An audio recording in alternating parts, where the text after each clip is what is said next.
এখানে একটি প্রশ্ন লক্ষ্য করি, প্রতারণা ও জালিয়াতি রোধে হিসাব বিজ্ঞানের ভূমিকা কী, তাই না?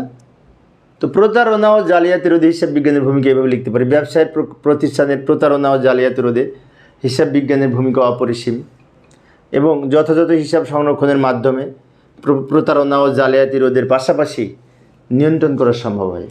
হিসাব যদি ঠিকমতো রাখা যায় তাহলে কিন্তু প্রতারণা জালিয়াতি এগুলো খুব একটা হবে না। হিসাবে গরমিল থাকলে এইগুলো সুযোগ পাই, তাই না? আরও লিখতে পারি, আর্থিক তথ্যাবলী সংশ্লিষ্ট পক্ষকে জানানো এবং ব্যবসায় সিদ্ধান্ত গ্রহণে সহায়তা করে। অর্থাৎ আমাদের প্রতিষ্ঠানের কত টাকা সম্পদ আছে, কত টাকা ব্যয় আছে, আমাদের হিসাব সংক্রান্ত বিভিন্ন তথ্য বিভিন্ন পক্ষকে যদি আমরা জানাই তাহলে কিন্তু প্রতারণার প্রবণতা হ্রাস পায়, জালিয়াতির প্রবণতা হ্রাস পায়। কারণ আমার হিসাবটা সবাই যদি দেখে এরকম মানসিকতা থাকে তাহলে সঠিকভাবে হিসাব সংরক্ষণ করবে সে। আরও লিখতে পারি সর্বশেষে, প্রতিষ্ঠানের একাধিক বছরের আর্থিক বিবরণীর সাথে তুলনা বিশ্লেষণ করেও এই উন্নতি অবনতির বিভিন্ন দিক চিহ্নিত করার মাধ্যমে কোনো প্রতারণা হয়েছে কিনা সেটা অনুমান করা যায়। অর্থাৎ বিগত বছরের কয়েক বছরের তথ্য সাথে এই বছরের তথ্য মিল করে বিভিন্ন তথ্য বিশ্লেষণ করা যায়।